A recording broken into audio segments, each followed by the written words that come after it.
بسم اللہ الرحمن الرحیم۔ السلام علیکم ورحمۃ اللہ۔ تو دوستو، اللہ تبارک و تعالی نے حضرت آدم علیہ السلام کے بعد حضرت حوا علیہ السلام کو پیدا فرمایا اور یوں نسل انسانی کی تخلیق ہوئی، جس کی ابتدا حضرت آدم علیہ السلام کو مٹی سے پیدا فرمانے کے بعد ہوئی۔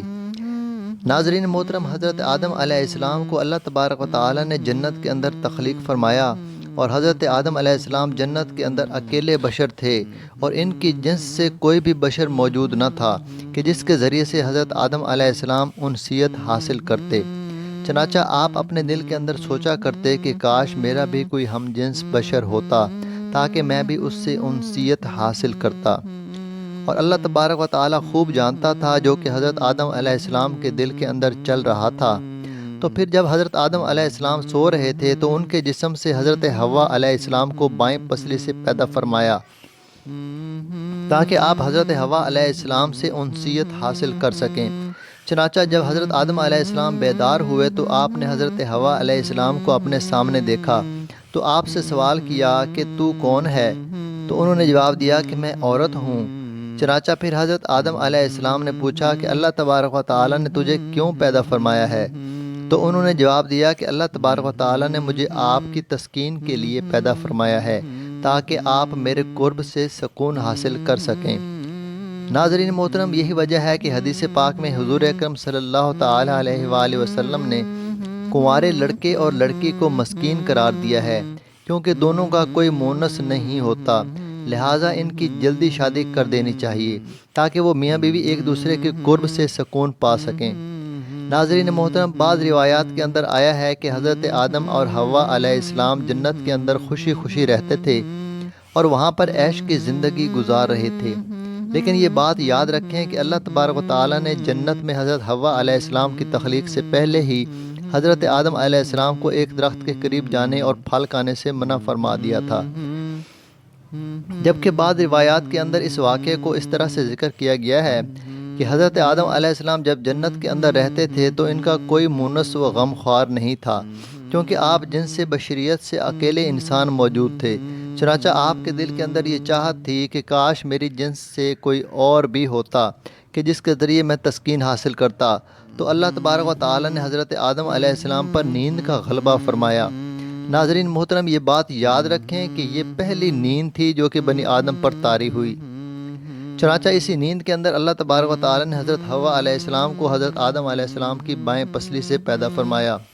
چنانچہ جب حضرت آدم علیہ السلام بیدار ہوئے تو آپ نے اپنے سامنے ایک ایسی بشر عورت کو دیکھا جو کہ آپ سے بہت زیادہ مشابہت رکھتی تھی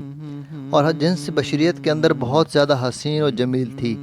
چنانچہ حضرت آدم علیہ السلام نے جیسے ہی حضرت حوا علیہ السلام کو دیکھا تو آپ سب کچھ جان گئے کہ یہ کیوں اور کس وجہ سے پیدا ہوئی ہیں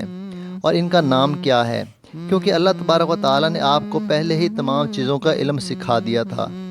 چنانچہ پھر اس کے بعد فرشتے حضرت آدم علیہ السلام کے علم کا امتحان لینے کے لیے ان کے پاس آئے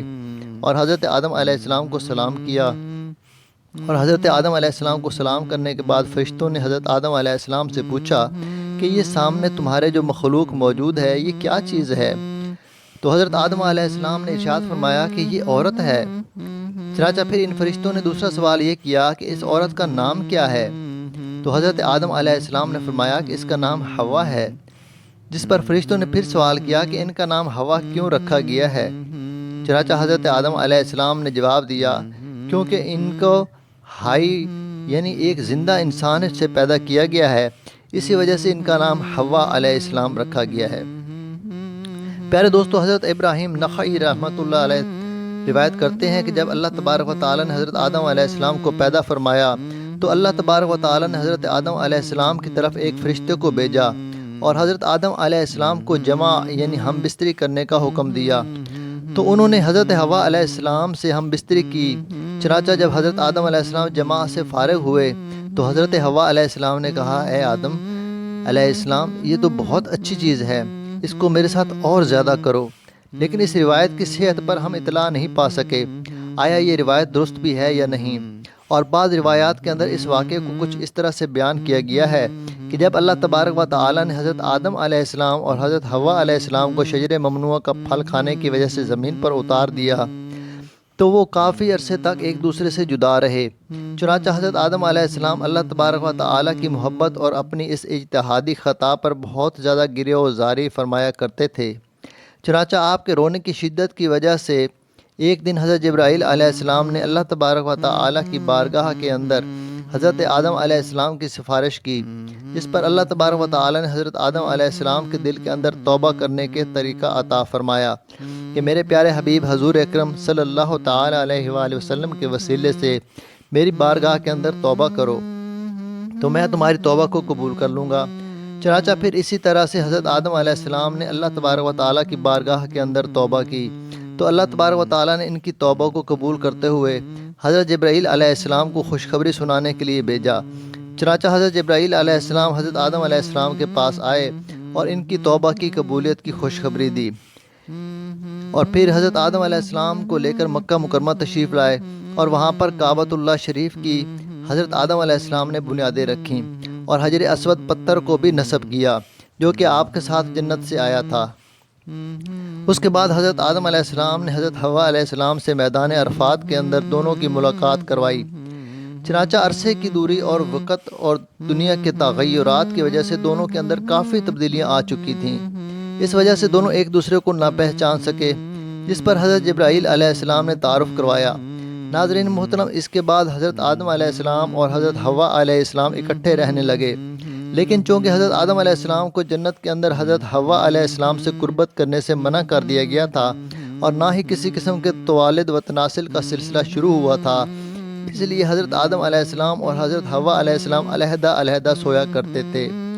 چنانچہ ایک مرتبہ اللہ تبارک و تعالیٰ نے حضرت جبرائیل علیہ السلام کو حکم دیا کہ جاؤ اور حضرت آدم علیہ السلام کو حکم دو کہ وہ حضرت حوا علیہ السلام سے جمع کریں اور ان کو آداب معاشرت بھی سکھاؤ۔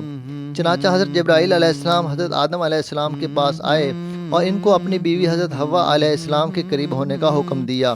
اور ان کو آداب معاشرت بھی سکھائے اور انہیں اس بات کو حکم دیا کہ یہاں سے اٹھ کر حضرت حوا علیہ السلام کے پاس جا کر لیٹیں۔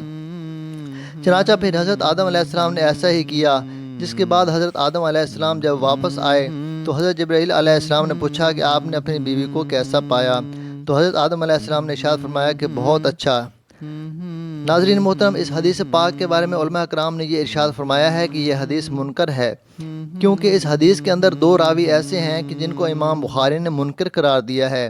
ناظرین محترم، پھر اس کے بعد حضرت حوا علیہ السلام سے نسل انسانیت کی ابتدا ہوئی اور بعض روایات کے اندر ذکر ہے کہ آپ کو 20 حمل ٹھہرے اور آپ کے ہاں 20 لڑکے اور 20 لڑکیاں پیدا ہوئیں، اور اس طرح سے نسل انسانی پھلتی پھولتی ہوئی آج ہم تک پہنچی ہے۔